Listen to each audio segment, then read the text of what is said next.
Business is not complicated. It's just solving a problem for someone else. Most people fail because they overthink the plan instead of falling in love with the person that they are serving. If you don't shift your focus from your fears to who you can serve, you'll stay stuck in analysis paralysis forever. Elon Musk didn't build SpaceX by looking at what NASA was doing.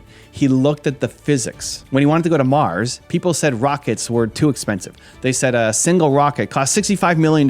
That was the industry standard. But Musk didn't accept that. He asked, what is a rocket made of? He broke it down to aerospace grade aluminum, titanium, copper, and carbon fiber. Then he asked, what is the value of those materials on the commodity market? It turns out the materials were only 2% of the typical price. The rest was inefficiency. By refusing to copy others and reasoning from the ground up, he cut the cost of space travel by a factor of 10.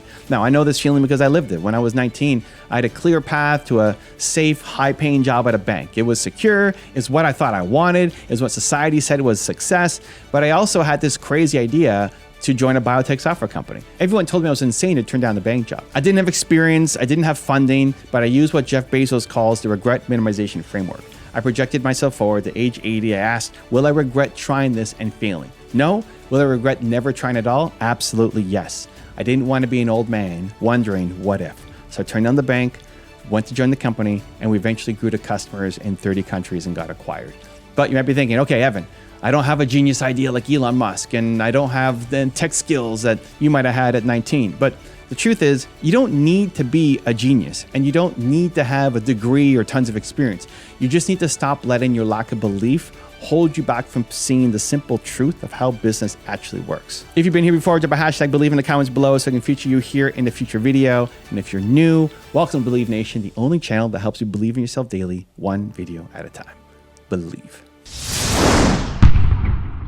Part 1, the foundation, first principles thinking. The biggest mistake you're making is reasoning by analogy. Reasoning by analogy means you look at what your competitors are doing and you try to do it slightly better. You see a coffee shop, so you open up a coffee shop. You see a YouTuber, so you copy their thumbnails. This can be a trap. When you copy, you are copying their inefficiencies, their fears, and their mistakes. You need to use first principles thinking. This is the physics way of looking at the world and what Elon Musk did. You boil things down to the most fundamental truths and say, what are we sure is true? And then reason up from there. So if you're starting a business, don't ask, how do I make a product like Apple? Ask, what is the fundamental problem that my customer has? So maybe the problem is that they're tired. The analogy solution is coffee. The first principle solution might be a nap pod, a nutritional supplement, or a better mattress. When Elon Musk looked at battery packs, people said they would always be expensive because they cost $600 per kilowatt hour in the past. He broke it down to the molecular level. Cobalt, nickel, aluminum, carbon. He realized if you bought those on the London Metal Exchange, it was only $80 per kilowatt hour. The gap between 600 and 80 is where the opportunity lives. Stop looking at your competition, look at the truth. Part 2, the 5 elements of every business. You don't need an MBA. In fact, most MBAs teach you how to be an employee, not an entrepreneur. According to Josh Kaufman, author of The Personal MBA, every business in the world, from a lemonade stand to Google, is just 5 things. If you are missing one of these, you don't have a business, you have a hobby. So let's go through the 5. Number 1 is value creation. You must discover what people need or want and then create it. This isn't about what you want to make alone. It's about what they need. It needs to satisfy a core human drive, the drive to acquire, to bond, to learn, defend, or feel. If your product doesn't solve a real problem, nothing else matters. Number 2, marketing. If you build it, they will not come. Marketing is the art of changing beliefs. It is attracting attention and building demand for what you have created. You need to move people from unaware to problem aware to solution aware.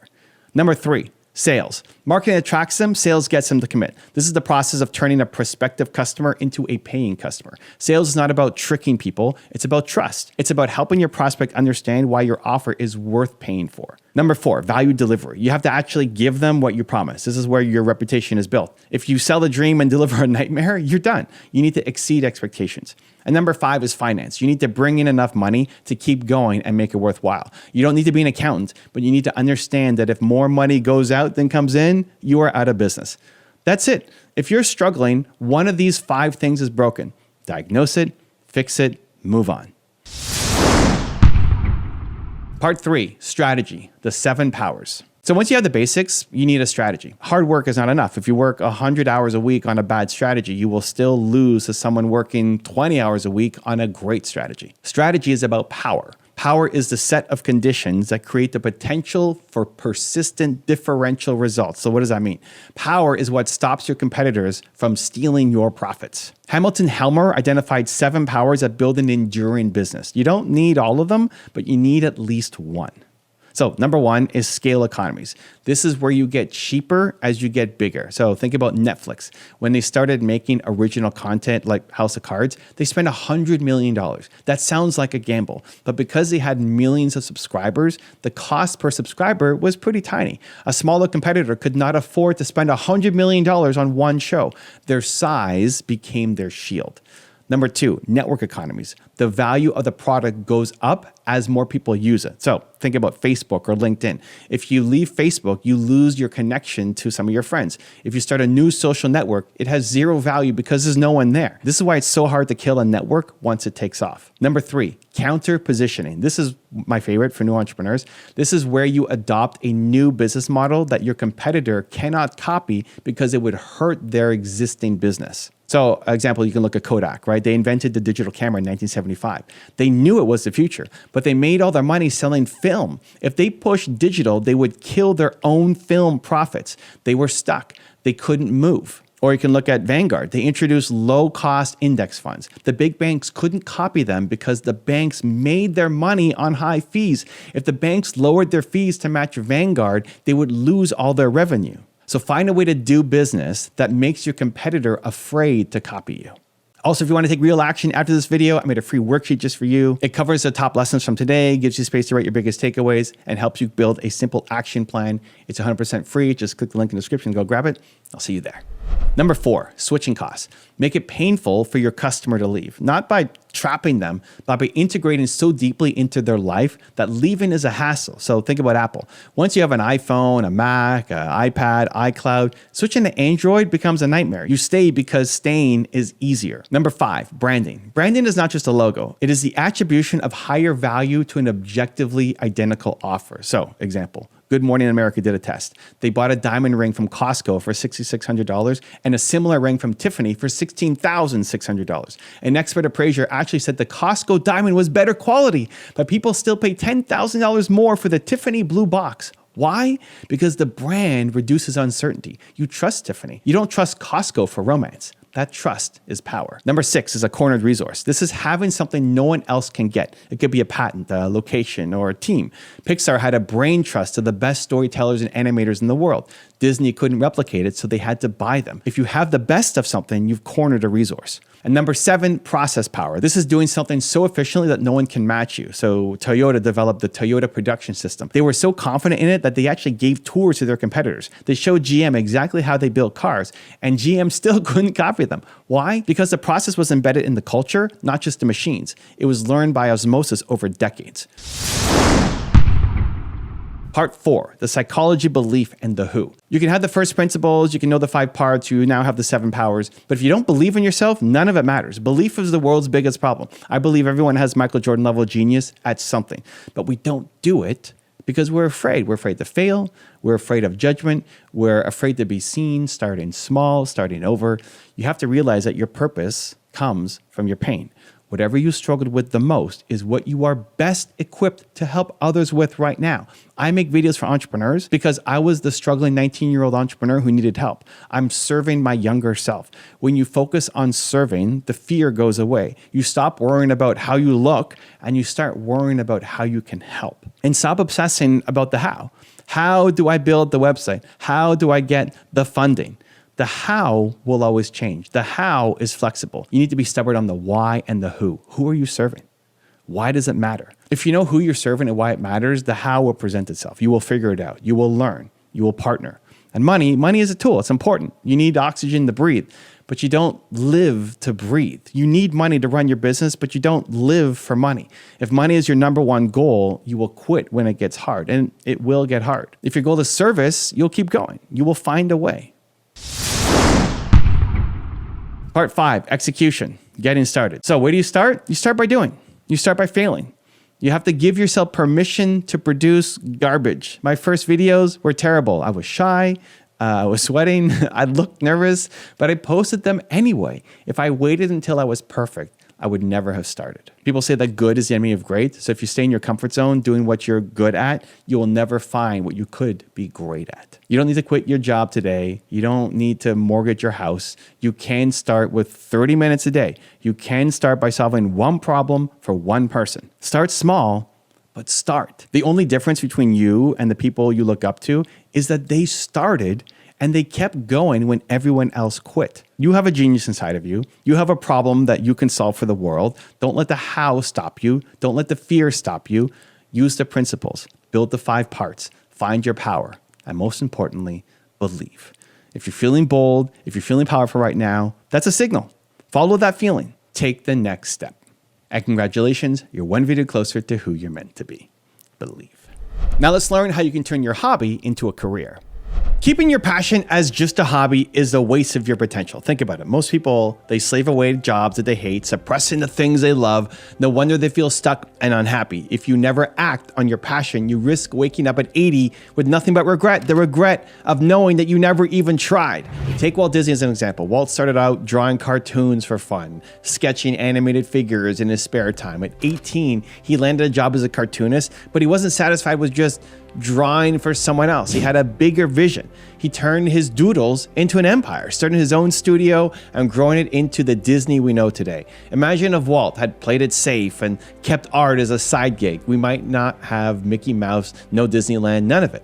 His hobby became his legacy because he had the courage to go all in. Now, a personal story from my own life. Years ago, I fell in love with salsa dancing. I started as the tall, awkward guy with 2 left feet. I didn't speak Spanish. I was a slow learner, but I kept at it week after week. Salsa wasn't my job. I did it because I loved it, and it changed my life. I met my wife through salsa. It became a huge part of who I am. Fast forward a few years later, the owner of my salsa studio decided to move on, and the community we built was at risk, so I couldn't let that happen. So I bought the studio.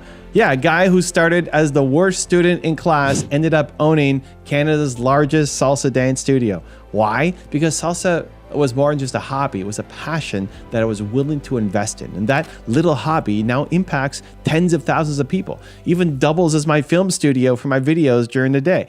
I turned my hobby into a business that serves my community and brings me joy every single day. So you might be thinking, okay, that's great for you, Evan, but my hobby can't pay the bills. Or what if turning it into a job ruins the fun? I hear you. It's scary. That's legitimate. You worry about money. You're about failing, about losing that spark. But what if you never try? What if you keep dragging yourself to a mediocre job and only dabbling in your passions on the weekends? That's a recipe for a mediocre life. Turning your hobby into your career doesn't kill the passion. It doesn't have to. It can amplify it. Yes, it will be work, and not every day will be amazing and sunshine and rainbows, but it's meaningful work fueled by something that you actually care about. And that beats any soul-sucking job any day of the week. And guess what? People are making it happen every day. If someone else with a camera or an oven or a paintbrush can turn their passion into a thriving business, why not you? The only difference is they said yes to their dreams while others say no. So, are you ready to say yes? Let's talk about how to actually do it, how to transform that hobby of yours into a real career, step by step. Here we go. Step number 1, stop calling it just a hobby. Shift your mindset. So you have to believe that your hobby can be your career. Step 1 is an identity shift. Stop treating it like a cute little side interest and start treating it like it matters. If you don't take your passion seriously, nobody else will. Think of Alicia Schaefer, a mom of 3 who loved making boho chic designs. She started out crafting in her kitchen at first and selling on Etsy. At first, it was just a fun side hustle. Then she had a mindset shift. I decided to stop treating it like a hobby and start treating it like a business, she said.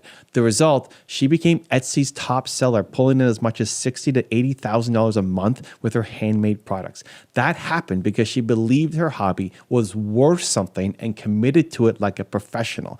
I had to learn this myself. Some of you know my story. I started a website in my 20s, sharing lessons from successful entrepreneurs. And that site started to blow up. We had 100,000 plus pages of content and even Big names started writing for us. On paper, it was a success, but I woke up one day and realized I no longer loved it. It had turned into a content factory, just chasing ad dollars, not the mission-driven project that I envisioned. Meanwhile, I was getting more excited about making YouTube videos, reaching people more directly, having more fun with it. So I made a bold decision. I just shut down my big website overnight, and I moved my entire focus to YouTube. People thought I was insane. They said, Evan, you walked away from a sure thing to chase a hobby on YouTube. What are you doing? But I didn't see it as crazy. In my mind, it was more risky to stay stuck doing something that I didn't like anymore. Why keep investing in a business that my heart wasn't in just because it made some money? I'd rather take my shot doing what I loved. And I told people walking away from something you don't like towards something you do is the opposite of risky. And you know what? That decision to treat YouTube, my passion for creating video content, as my real business changed my life. The channel that you're watching now only exists because I had the courage to put my passion first. So step one for you is internal. Own the identity. You're not just a hobbyist. You're a baker, an artist, a coder, an educator, whatever your hobby is. Start calling yourself that. Carry yourself like it's already your career. This isn't about fake it until you make it. It's about being it so you can become it. And psychology backs us up. When you identify deeply with a role or mission, you behave differently. You show up with purpose. You keep going when others would quit. And the world needs people who are alive with passion. One of my mom's favorite pieces of wisdom for me was, if you have the ability, you have the responsibility. If you can, then you must. And I carried that into my mission. If I can help somebody with something I love, then I have to. Your hobby lights you up for a reason. It's pointing you to your purpose. So embrace it fully. Decide that you're going pro in your passion. That decision alone sets everything else in motion for you. Step number 2, start before you're ready. Overcome perfectionism. So stop waiting for permission or for the perfect plan and just start. This is where so many aspiring entrepreneurs, they fall apart. I know, because I stumbled here too. We want everything to be just right. We don't want to launch until the stars align and success is guaranteed, right? Newsflash, that day will never come. Perfect is an illusion, and waiting for perfect is a dream killer. So let me share 2 quick stories. First, back in my 20s, my software company almost had a huge exit. This deal would have been $40 million to us. Life-changing money for me at that age. But guess what? We missed it. Why? Because I was obsessing over details and planning instead of taking action. So I spent an entire summer writing and polishing our business plan. Meanwhile, a competitor, they got out there and they built relationships. And when the big opportunity came, they were ready and we weren't. And that competitor got acquired for $40 million, not us. And I'll be honest, that really stung. I remember saying I lost a $40 million deal because I was trying to make things perfect. It was a tough pill to swallow, but also an incredibly valuable lesson. And I'm still a recovering perfectionist. And I realized that a half-assed plan that you act on is better than a perfect plan that you never execute. Most of your precious plan is going to be wrong anyway once it meets reality. You've got to get in the game and adapt on the fly. And my perfectionism cost me a once-in-a-lifetime deal. And I vowed to never let fear of not being perfect slow me down again. Second story, my YouTube channel. So fun fact, I created the channel in 2008, but I was so nervous about getting it right that I didn't upload my first video until April 2009. I sat on it for months. Why? Perfectionism. I told myself I needed a professional videographer, a script, the right suit.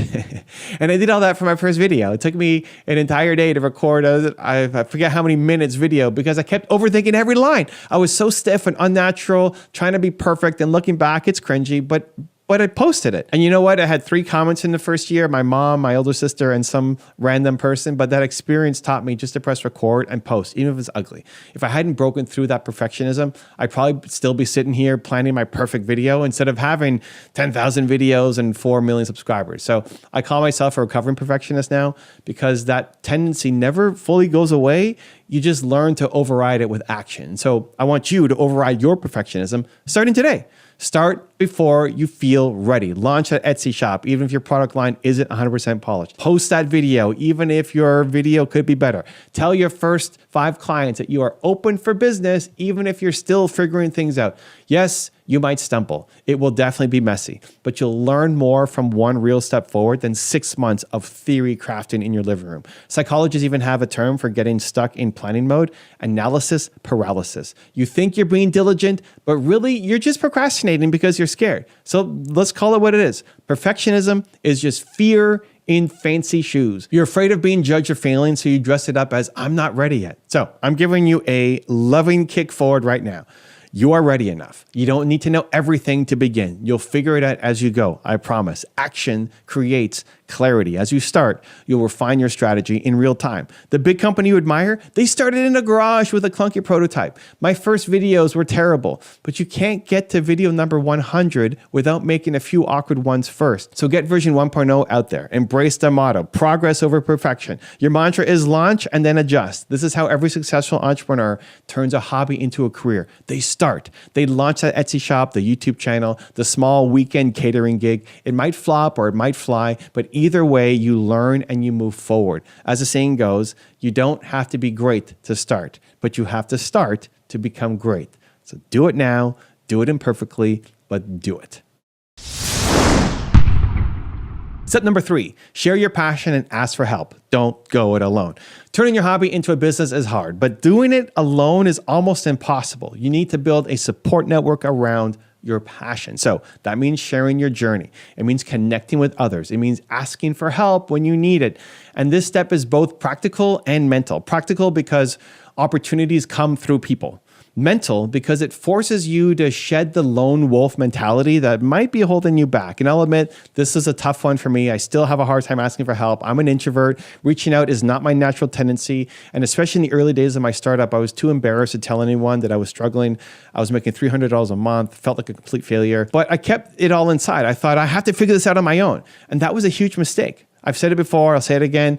Don't do it alone because you'll probably fail. You'll quit along the way because it's too devastatingly lonely. And that's the truth. When you're grinding in isolation, every setback hits you harder and every doubt becomes louder. I almost quit on my business because I felt so alone in it. The moment that I finally swallowed my pride and I asked for advice from a mentor, things started to turn around. I learned that asking for help is not a weakness. It's actually just a success strategy. So let me give you a quick story to show how important this is. A while back, I was on a flight to Puerto Rico to speak at an event. The guy next to me tried to chat, but I did my usual introvert thing. I put on my headphones and basically sent a leave me alone vibes. Small talk on a plane is like my worst nightmare. I'm thinking, please don't let this stranger talk to me. So we fly in silence. And when we land, I see the same guy checking in at the hotel for the entrepreneur mastermind that I was speaking at. And turns out he was exactly my kind of person, an entrepreneur headed to the same event. And we could have had a great 2-hour conversation on that flight, sharing ideas, maybe forming a friendship or some kind of partnership, who knows? But I shut the door on that before it even opened. I remembered standing there thinking, wow, I literally avoided a golden opportunity because I was too shy to say hello. So lesson learned. Now I try to engage even just a little because you never know who's sitting next to you. Maybe your future business partner, maybe your next investor, or simply a friend who understands your journey. So what does it mean for you? Find your people. If your hobby is baking cupcakes, join a local bakers club or an online forum for baking entrepreneurs. If you love coding, go to hackathons or meetups. If you're a dancer, start hanging around dance studios or in online dance communities. Get yourself in the mix where others share that passion, and then open your mouth. Share what you're doing. Tell your friends and family that you're starting a business. Yes, that can be vulnerable. You're effectively saying, I'm trying something big and I could fail. But you'll be surprised how many people will cheer you on or introduce you to someone or give you that one idea or client that kicks things off. And please, get comfortable asking for help. This is still one of my biggest growth points. Even after I've had some success, I still struggle with asking.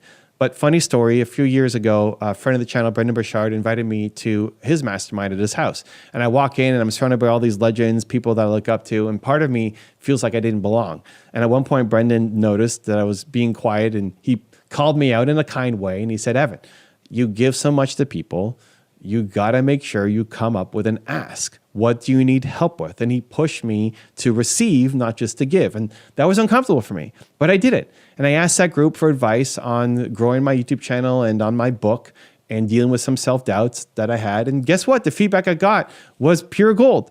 And one idea from that room saved me months of trial and error. And it reinforced for me that entrepreneurship is a team sport. Even if you're a solo entrepreneur, you need mentors, your peers, your cheerleaders along the way. Don't isolate. Communicate. Show your passion to the world. If you keep it hidden, No one else can help you, and you might miss connections. You will miss connections that will change your life. Collaboration and community will carry you further than you can carry yourself. So ask yourself, who can I reach out to this week for support or for feedback? What forum or group can I join? Who out there is doing what I want to do, and how can I connect with them? Don't let pride or fear of rejection stop you. Most people love to talk about their shared passions. They'll be happy to help an enthusiastic newbie because it reminds them of why they started too. So send that email, attend that meetup, comment on that fellow creator's post. You never know where one hello might lead. Step number 4, be patient and persist. Play the long game.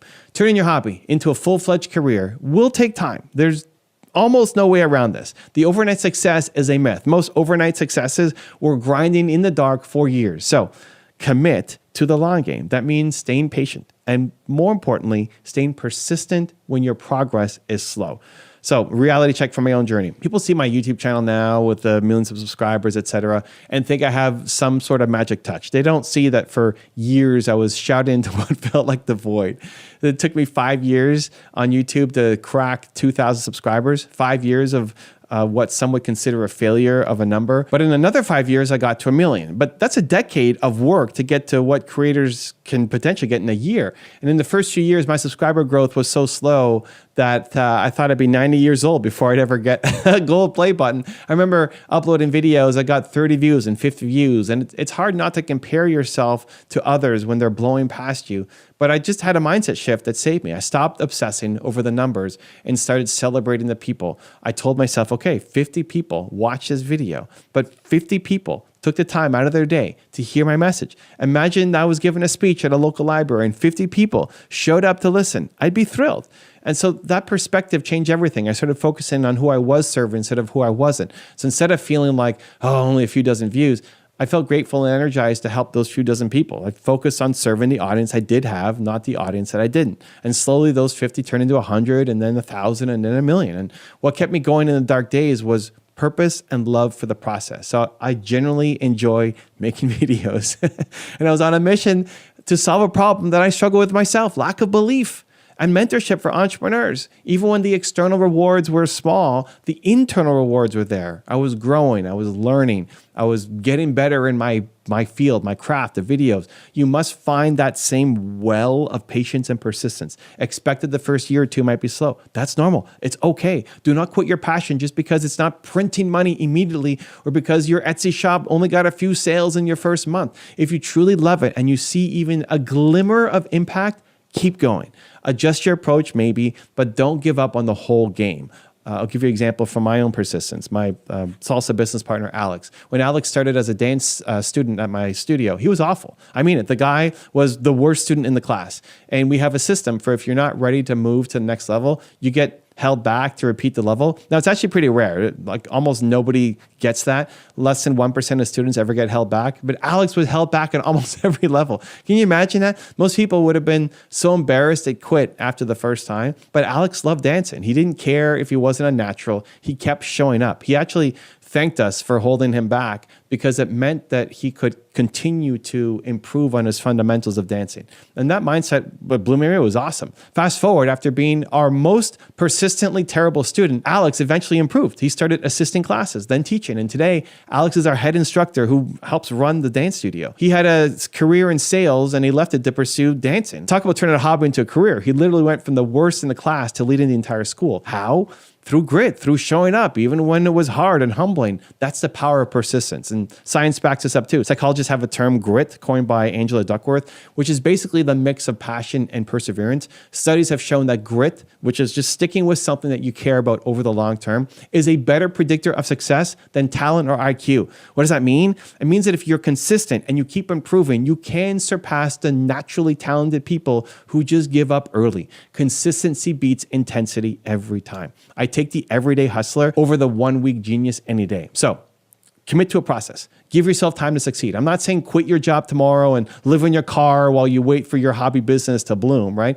Be smart financially, build it on the side if you have to, but emotionally, you need to give this endeavor some patience. Set a longer horizon. I'm going to give this my all for 3 years instead of 3 weeks. When setbacks happen, and they will, remember why you're doing this. Well, get to that in the next step. But remind yourself that every master was once a disaster. Every pro was once an amateur. Your slow progress is not a sign of failure. It's an indicator that you're on your journey. As long as you don't stop, you're still in the game. And sometimes slow growth is setting you up for explosive growth later. My channel crawled for years and then boom, it started to take off. And those early years were absolutely necessary to build my foundation, my skills, my content library. If I'd quit in year 3 or year 4, you wouldn't be watching this right now. And one more tip, celebrate those small wins. Did you make your first $100 from your art? Awesome. Take a picture of that PayPal notification. Did you get your first client testimonial? Amazing. Frame it on your wall. Treat these little victories as breadcrumbs that lead you forward. Cherish them. They'll keep you positive and motivated while you wait for the bigger break to come. Step number 5, stay connected to your why. Make it about purpose, not just profit. So as you turn your hobby into a career, there will be a point where it starts to feel like work. Anytime you monetize something, there's pressure. Now there's deadlines, there's customers, there's finances that enter the mix. And the danger is you can get so caught up in the business side that you forget why you loved it in the first place. So to prevent this burnout and truly succeed, you need to anchor in your purpose. Keep it mission-driven, not just money-driven. Don't get me wrong, you absolutely should aim to make money, and lots of it. Money is a fantastic servant. It gives you freedom, it validates that you're providing value, but money cannot be the only reason that you're doing this. If it is, the first rough patch, you're gonna quit. When the money is lean or the sales aren't coming in, you'll have no reason to continue. But if you have a deeper why, a mission, you'll push through walls to see it happen. So for me, that mission was baked into why I started creating content for entrepreneurs. Remember my first company struggle? How much pain I went through trying to build a business as a clueless 19-year-old. I felt so alone and so close to quitting so many times that I eventually survived and sold my startup, but it was brutally hard. And that pain became my purpose. I thought, if I can make it even a little bit easier for the next entrepreneur in my shoes, I should. Your purpose comes from your pain. I like to say that. The thing that hurt you or challenges that you overcame is exactly what you can help others with. So my hobby of consuming entrepreneur stories, tips, strategies that turn into a mission to share those with the world so others don't have to struggle as much. That's what kept me going in those early years of creating content for basically no one. I wasn't driven by ad revenue or fame. I was driven by the thought that maybe one video could save an aspiring entrepreneur from quitting. That meant something to me. And guess what? That's exactly what ended up happening. I started getting emails and comments from people saying things like, Evan, your video kept me from giving up on my business, or this interview inspired me to finally start my dream. And that became motivation for my soul, right? So connect your hobby to service. Ask yourself, how does doing this passion as a career help others or impact the world positively? So if you're a musician, maybe your music brings joy or helps people feel seen. If you're making something, your products might bring people comfort or confidence. If you turn your baking hobby into a bakery, you're not just selling cupcakes, you're giving people moments of happiness and celebration. You tie your work to something that matters. Debbie Fields, who founded Mrs. Fields Cookies, said it perfectly. Once you find something you love to do, be the best at doing it. And she also said, the greatest failure is to not try. Her deeper purpose was spreading joy through cookies and proving naysayers wrong. And it drove her to build a cookie empire. Another part of purpose is keeping your own passion alive. So protect the love you have for your hobby. Sometimes when it becomes a business, you might start doing aspects you don't enjoy, like paperwork and marketing, etc. And that's normal, but always make time to reconnect with the fun, the creative part that made you start in the first place. So I like to tell creators, make sure that you're still creating things for you, not just for the algorithm or the market. So in my case, I still make videos on topics I'm personally curious about or struggling with, not just what I think will get views. I thought this was an important video. We'll see how it does, but I wanted to make it because I thought it was important personally. I make content that I need to hear, and it turns out that a lot of people need to hear it too sometimes. And that keeps me engaged and growing too, personally. It's also okay to evolve your vision as you grow. So maybe your hobby career opens new opportunities. Great. Follow the ones that actually excite you. Just always do check-ins. Does this still align with what you care about? If you ever find yourself feeling like your passion business is becoming soulless, pause. refocus. Remember why you started. Maybe even write down a mission statement or a simple sentence of why you do what you do and put it on your wall. Make it somewhere in front of you. When things get tough or confusing, look at it. That why will help you cut through the noise and reset you on the right path. And one more thing. Acknowledge yourself for the courage it takes to do this. Seriously, most people will never even attempt to turn their hobby into a career. It takes guts. It takes belief. By even trying, by putting yourself out there, you're already in the elite minority of people who are trying to live life on their own terms. And that is actually something to be really proud of, no matter what stage you're at. So use that as positive reinforcement. You're doing what most only daydream about. So keep going. Your hobby can become your career. And when it does, it's one of the most fulfilling feelings in the world. You wake up excited to work. You give it more energy and love, and that translates into better results. And people will feel that energy. Your customers will sense that you genuinely care about what you're doing, and they'll support you because of it. And in turn, you're making a living, or maybe even a fortune, doing what you love. And that's the win-win outcome that we're after. You're happy, and you're making others happy or solving their problems too. And you get paid for it along the way. It's a beautiful cycle. And it all starts with the decision to take your hobby seriously and go for it. Now, I've given you a roadmap here: mindset, action, community, patience, purpose. These 5 steps are not one and done. You'll revisit them often, but if you follow them, you will be miles ahead of where you are now. So remember Walt Disney or Alicia Schaefer or my friend Alex, their success didn't happen by accident or overnight. It happened because they dared to believe in their little hobbies and stuck with them. You can do the same. Do one thing that moves your dream forward right now. It doesn't matter if it's small. The journey of 1,000 miles, right? One step. You've got this. It's not going to be easy, but it's going to be worth it. And your future self is already smiling back at you saying, thank you for starting. Thank you for watching, and more importantly, for being the type of person who actually wants to do something with their life. Most people won't even make it this far into a video like this, but you did, which tells me that you're serious. You're building that belief and that knowledge, and now turn that knowledge into action. Now let's learn the top 5 high income skills to get you wealthy. Ready to discover the skills that could skyrocket your success this year? These aren't academic theories, they're practical, in-demand abilities that you can learn without a formal degree. Each skill taps into emerging market needs, offers entrepreneurial leverage, and has scalable impact. Let's dive in and imagine the possibilities each one opens up for your business and income. Skill number 1, AI integration and automation, turning intelligence into income. Okay, so what is it? Here we're gonna leverage AI and automation tools to streamline operations, create smarter products, or even launch AI-driven services. It's using machines to do the heavy thinking or doing for you, from chatbots that handle customer inquiries to AI systems that optimize your marketing or inventory in real time. Here's why it matters this year. The AI revolution isn't coming. It's right here now, and it's rewriting the rules of business. By 2024, 70% of organizations reported using AI in some capacity, up from just 55% the year before. Companies are pouring investments into AI at record levels, over $109 billion in the US in 2024, with nearly $34 billion globally into generative AI. And they desperately need people who can make it work. The catch?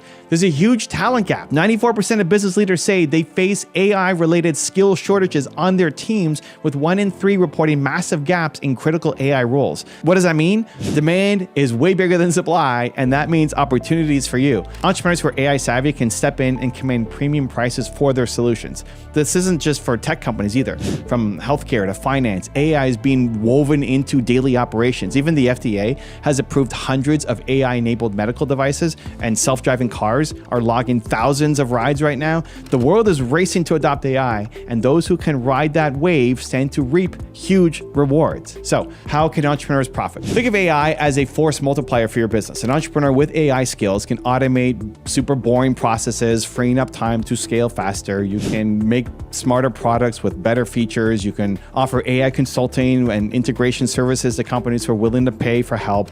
So for example, a small e-commerce founder might use AI to personalize their shopping experience for each customer automatically, leading to happier customers and higher sales. Or maybe you're launching a micro SaaS tool that uses AI, like a AI scheduling assistant or content generator. Even a one-person business can serve thousands of customers when AI is doing most of the work.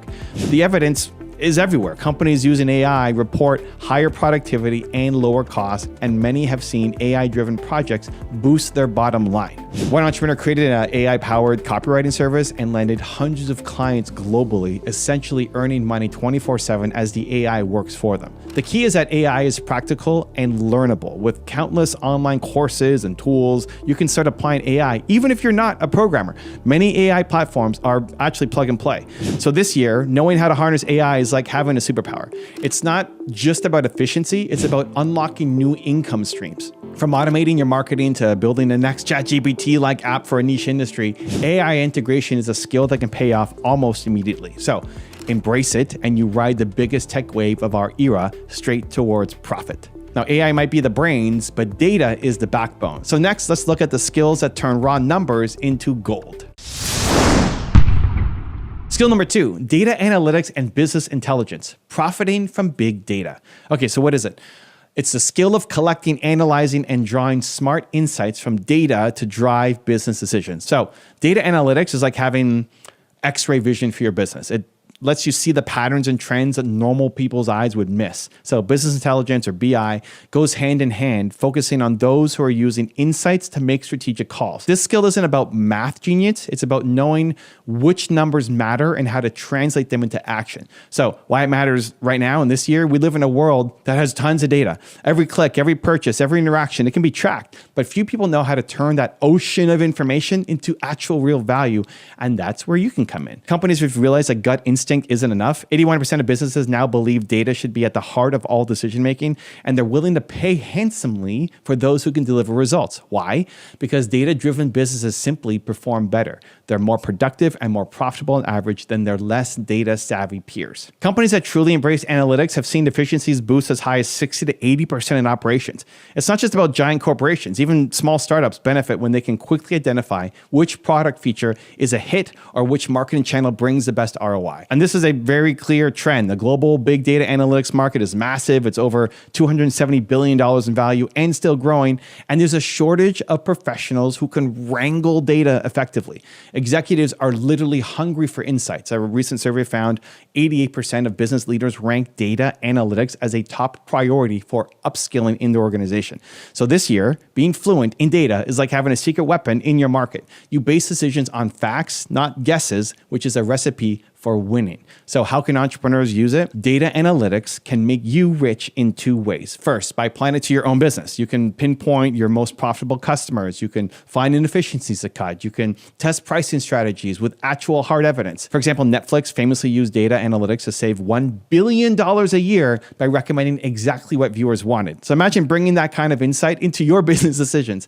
Secondly, you can sell this skill as a service to others. Many companies, especially smaller ones, they drown in data but have no idea what to do with it. You could come in as a freelance analyst or consultant, turn their data into a clear action plan, and charge premium fees for delivering growth or savings. So picture telling your client, I found a way to boost your sales 20% by analyzing your customer behavior, and then actually doing it. There are real case studies of entrepreneurs doing just this. One startup founder used business intelligence tools to optimize her inventory and eliminated over $100,000 in annual waste, directly padding her profits. Another built a consulting agency that helps local businesses set up simple dashboards and KPIs, and within a year, he was booking 5-figure contracts regularly. The bottom line is data analytics is practical and learnable. There's tons of online courses, YouTube videos, tools that are now drag and drop. Master it, and you can either supercharge your own business or become the go-to data guru who turns others' confusion into cash. So in this year, data, it's the new oil, and knowing how to drill for it is an extremely high income skill. Now, having great data is pointless if you can't attract customers. That's where our next skill comes in. It's time to cash in on the art of getting noticed. Skill number 3, digital marketing and growth hacking, scaling visibility into wealth. So what is it? Digital marketing is a skill of getting customers for people's businesses online through channels like social media, through search engines, through email, through LLMs, and more. Growth hacking is a trendy way to say creative, fast-paced marketing experimentation, right? So finding clever, low-cost tactics to drive growth or sales for your business or other people's. This skill is about making your business impossible to ignore on the internet and turning that attention into revenue. So it covers everything from running targeted ads, optimizing a website to rank on Google or GPT, crafting viral content, analyzing campaign data to tweak for better results, making YouTube videos to spread your message. Why it matters this year is you could have the best product or service in the world, but if nobody knows about it, you don't make a dime. This year, digital marketing remains one of the highest skills for entrepreneurs because online attention is the currency of our kingdom. Just look at the numbers. Global digital ad spending is projected to hit $843 billion. Yes, with a B. Companies large and small are pouring money into Facebook ads, Google searches, TikTok videos, wherever their audience lives online, and they need experts who know how to navigate this landscape. The job outlook also reflects that demand. Marketing roles are expected to grow by 10%, faster than the average for all careers. And in particular, there's surging demand for people skilled in areas like marketing analytics, content creation, and SEO, SEM, because every business wants to rank number one on Google and decode the algorithms of ChatGPT. The beauty of digital marketing is that it's practical and learnable. No MBA required, just practice, creativity, and keeping up with the trends. We're also seeing new frontiers like AI-driven marketing. Over 50% of businesses are already using generative AI to improve their operations. All this means that entrepreneurial marketers who stay sharp can out-hustle their bigger competitors. So in this year, if you know how to get the right message to the right people at the right time online, you basically have a license to print money. So how can you use it as an entrepreneur? Digital marketing is often the make or break skill that determines if you scale or if you stay stuck. And so if you master it and you can acquire customers on demand, you can enter new markets quickly, you can even build a personal brand that multiplies all of your opportunities. Take, for example, an online fitness coach who leverages social media marketing. By mastering YouTube and Instagram, she grows her audience to hundreds of thousands and launches a fitness app that earns 7 figures online. Or think of a small local business owner who uses savvy Google search ads and SEO to dominate local search traffic, right? Their store goes from unknown to the go-to place in town. And these aren't hypotheticals. These things are happening right now, all around us. As an entrepreneur, you can also sell digital marketing expertise. If you're great at, say, SEO or Facebook ads, you can freelance or start an agency. Businesses are eager to pay because they've seen the ROI. For every dollar spent on email marketing can yield $36 in return, as various studies have shown. So a skilled email marketer is worth their weight in gold. Another real-world use case, an entrepreneur growth hacked his startup by creating a referral program that went viral. So think Dropbox's free storage for referral strategy, acquiring millions of users without a massive ad budget. That's growth hacking in action. So digital marketing lets you scale up quickly. An ad campaign can reach millions of people overnight. A piece of content that catches fire can bring in floods of traffic. You're not limited by your local area or your storefront. And with analytics tools, you can measure every penny and double down on what works, like truly data-driven marketing. And the emotional side, it's pretty thrilling to see your business blow up because of a campaign that you created. The control is right here. It's in your hands. With consumer attention shifting every year, today it might be YouTube or LinkedIn newsletters. Tomorrow, who knows? Entrepreneurs who have the skill will ride each wave and outpace their competition. Digital marketing and growth hacking are high income skills because they directly drive revenue, and mastering them means you can virtually write your own success story in this digital age. So now you've got the customer's attention. Now we need to convince them to open their wallets. The next skill is all about the art of persuasion, and it's one of the oldest and most profitable tricks in the book. Skill number 4, persuasive communication and storytelling, selling anything to anyone. So what is it? This is the skill of conveying ideas in a compelling way. So that's through sales pitches and marketing copy or even everyday networking conversations. It includes sales and negotiation, right? Convincing a customer or partner to say yes, copywriting, which is writing words that sell from ads to landing pages, and storytelling, crafting a narrative that hooks people in emotionally. It's how to talk or write so people listen, trust you, and feel motivated to act, like clicking the buy now or signing a contract. Why it matters this year is no matter how advanced technology gets, the power of a good story and genuine connection never goes out of style. In fact, as automation rises, those human-centered skills become more valuable. This year's marketplace is hyper-stimulated. Consumers see thousands of ads and posts a day, so the ability to cut through that noise with a resonant message is pure gold. 68% of consumers say that a brand's story influences their buying decisions. People remember stories up to 22 times more than plain facts. That's huge for entrepreneurs trying to build a memorable brand or pitch to investors. And yes, we see evidence that storytelling and communication translate to better results. Marketing campaigns built around a narrative can boost conversion rates by 30% or more. On the sales side, companies are actively looking for leaders with strong social influence and communication skills. Even the World Economic Forum highlighted leadership and social influence as a top skill for the future. Why? Because a person who can rally a team, win over a client, negotiate a profitable deal, they are invaluable. Also, let's talk money. Jobs like sales executives or copywriters are often high paying because they directly bring in revenue.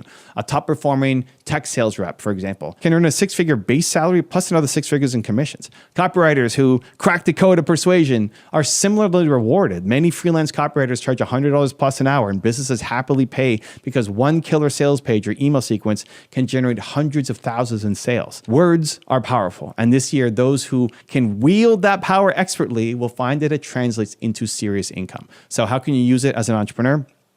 You're always selling, not just your products, but your vision, your brand, even selling yourself as a trustworthy partner. Persuasive communication turns this into a superpower. Mastering storytelling means you can craft a brand narrative that makes customers feel something and remember you. So for example, instead of just saying, our shoe is comfortable, you share the story of a customer who, thanks to your shoe, ran their first marathon pain-free to honor a loved one, right? Now you're not just selling a shoe, you're selling inspiration, you're selling identity. That's the difference that makes people lifetime fans. On a more practical side, entrepreneurs skilled in communication, they'll just close more deals.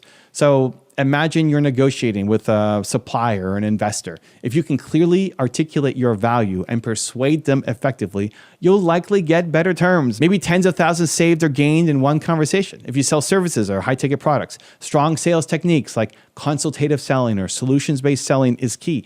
Today's customers expect you to understand their needs and tailor your offer. Being able to do that can literally double or triple your closing rate. So for example, you can monetize a skill by offering freelance copywriting or sales consulting. Great copywriters are in short supply, even with AI writing tools around, because someone has to give the AI the right emotional direction. Businesses will pay top dollar for emails and ads that actually convert. One excellent sales page can be worth millions to a company. So paying a writer $10,000 a craft, it's a no-brainer for some companies. Skilled copywriters routinely earn over $150,000 a year once they build a reputation. And don't forget content creators and influencers. They are essentially storytellers too, turning authentic communication into followers and income from ads and sponsorships or product sales. Emotions drive decisions. And if you can tap into emotions with genuine communication, you can drive decisions in your favor. So this year, mastering persuasive communication and storytelling isn't just a nice to have. It's often the difference between a business that just fizzles out and one that actually becomes a phenomenon. We've covered brains, data, marketing, charm.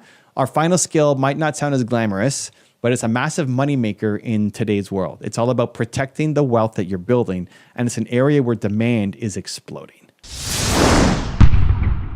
Skill number 5, cybersecurity and data protection, guarding the digital goldmine. Okay, so what is it? Cybersecurity is the skill of keeping data, software systems safe from hackers and breaches.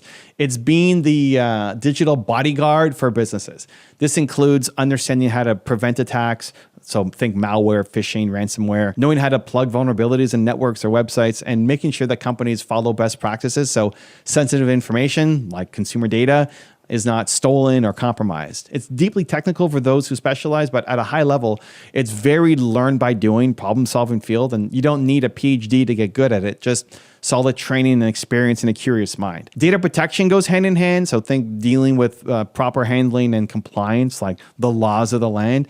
So for an entrepreneur, having cybersecurity skills means that you can both protect your own venture, but also potentially offer security solutions to other people as a business. So why does it matter this year? One word: risk. As businesses digitize every aspect of their operations, the risk of cyber attacks have skyrocketed, and so have the costs. The average cost of a single data breach hit an eye-watering $4.9 million globally. So for a small or mid-sized company, that kind of hit can be fatal. That's why firms are desperate for cybersecurity expertise and why it's become a high-income skill, high-demand skill. We're in a situation where there aren't nearly enough cybersecurity pros to go around. The global cybersecurity workforce is millions short. One recent study showed about 4.8 million cybersecurity roles are unfulfilled worldwide. There are millions of openings and not enough people with the skills, a gap that widened by 19% in just 1 year. So talent shortage is actually the number one obstacle companies face in securing their systems. This kind of supply-demand mismatch is exactly what drives up incomes for those who have the skill. So companies have even started to prioritize this in budgets because they simply cannot afford the alternative. Companies without adequate security staff end up paying on average $1.76 million more per breach due to slower response and damage control. But just beyond like corporate IT departments, every entrepreneur with an online presence needs at least basic cybersecurity savviness. Cyber threats this year are more sophisticated. Yes, hackers are using AI too. So on top of that, customer trust and regulations require more solid data protection. You don't want to be that startup that leaked user data and lost credibility overnight. So from ransomware attacks, shutting down hospitals, to small businesses getting scammed from phishing, the threat is universal. This urgency is driving a huge market for cybersecurity products and consultants. Global spending on cybersecurity is rising every year, tens of billions of dollars annually, as businesses effectively say, please take our money and keep us safe. If you can step in with the skills to do so, you will be richly rewarded. So as some evidence, top freelance cybersecurity experts report rates of $200 to $300 an hour, and experienced security consultants can make over $500,000 a year by serving multiple clients. So it's no surprise that when the stakes are this high, companies are willing to pay for peace of mind.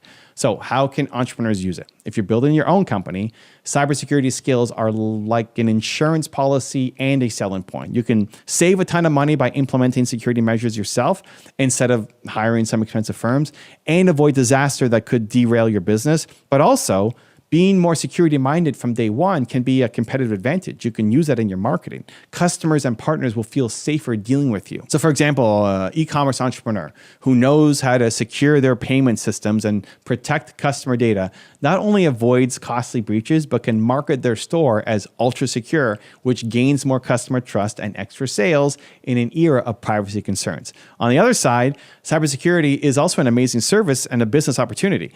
So given that huge talent gap, you could start a consultancy or freelance as a virtual CISO, as Chief Information Security Officer, for multiple small companies that can't afford one in-house. They get your expertise part-time. You get a hefty paycheck. Some entrepreneurs are launching cybersecurity startups. So whether that's developing a niche security software tool, or you're offering specialized training, there's even demand for things like ethical hackers who companies pay to test their defenses.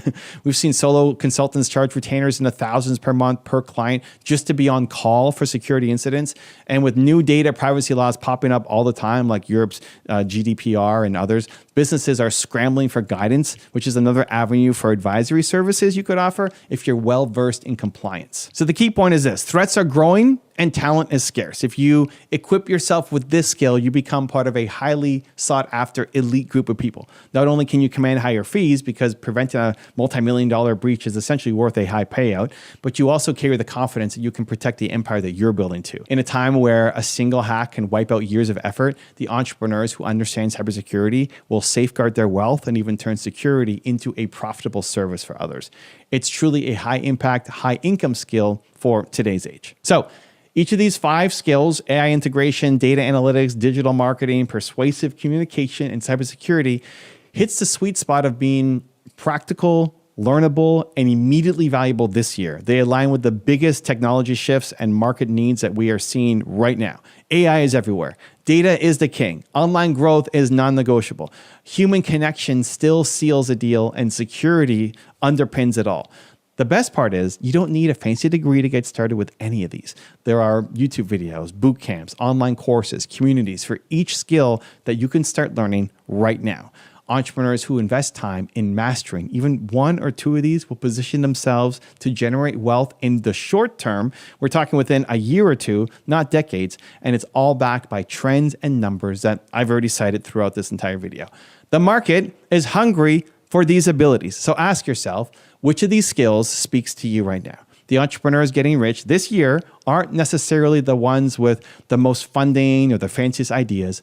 Often they're the ones who have the right skills at the right time and execute relentlessly. Now you know 5 of those right skills. It's time to choose, learn, and leap. Here's to your success, because this year might be the year your hard work and high income skills make you the next great success story. To learn the 20 money laws to get rich, check the video right there next to me. I think you'll love it. Continue to believe, and I'll see you there. Law number 1, money follows value. Money isn't random, it's the reward for solving problems. Wealth is built not on what just excites you, but on what you create that serves others. The more value you deliver, the more dollars will chase you.